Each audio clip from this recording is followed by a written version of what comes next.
Hey, Melissa Wick here.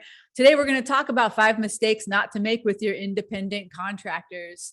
The first thing I want to talk to you about is the nature of an independent contractor versus an employee. So, with an independent contractor, they're not generally working for you every day of the week and they don't have like a routine schedule with you. They kind of come in a pinch. Like, if you need some help for a particular job or a situation or a particular client, you may hire them to fulfill that role, but they're doing that with their own skills and their own tools and their own knowledge, and you're not really training them. You may provide loose guidelines, but you're not telling them how to do their job and when to do it.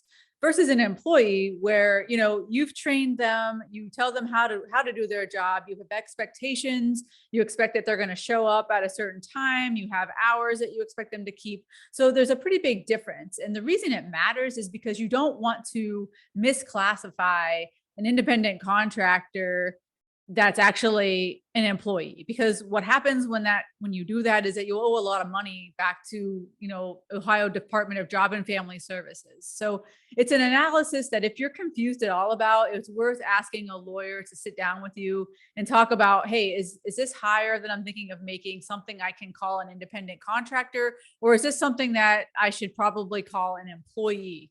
So that's the first analysis, is like, hey, are you hiring somebody that's a contractor, or is this person actually an employee? But today's post isn't so much about that as it is about 5 mistakes I see when people do hire independent contractors. And so the first one, surprisingly, is that people don't have an independent contractor agreement. They'll hire somebody and they'll just kind of like have a verbal agreement. And that's just so crazy to me, because it's really important that you spell out, first of all, that what your deal is that it's an independent contractor arrangement. The relationship is that of an independent contractor. It's really important that your contract say that. It should be like the first paragraph. Because you don't want any question about that. At the end of the year, you don't want the IRS saying, you didn't withhold taxes and you owe this money. Like, you just want it to be very clear. And also to the person that you're hiring, right? I mean, you think they know, but you want to make sure it's in writing so that everyone's on the same page with that. So that's the first mistake I see, is that people they don't use a contract for this relationship. And then aside from that, the contract also should include like protections of your trade secrets, your IP.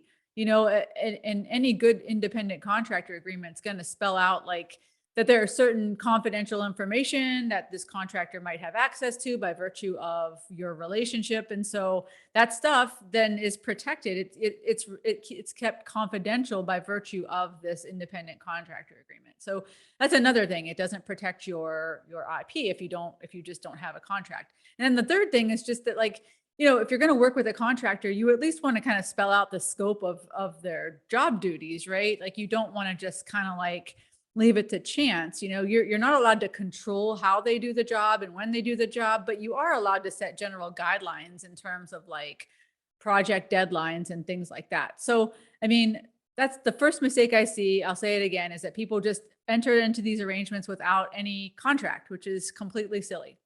The second thing I see people do wrong is that they want to treat their contractor like an employee. So I see that sometimes people will hire a contractor, but their expectations fall in line with the way that you would treat an actual employee. So I see them kind of like saying that, there's certain particular work hours, there's certain training they're doing. They expect that their contractor does things a certain way.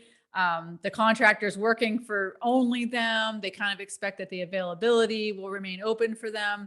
So that starts to look a lot like an employee, right? Like, if you're kind of telling this contractor that they need to keep their schedule open, that you have hours for them, that they need to fill, that you have a training, that you have a certain way you want them to do the job, that all starts to look a lot like an employee. And what you don't want is for Ohio Department of Job and Family Services to like do an investigation. So there's actually like 20 questions on their website for businesses to look at and analyze to see if like their arrangement actually falls within the independent contractor variety, or if it's an employee-employer relationship. So, we're not going to go into that in this post, but like, I see sometimes people, even though it may be a contractor relationship, they treat the person more like an employee, which if it ever came into dispute, if you're acting like it's an employment relationship, you may find yourself in trouble.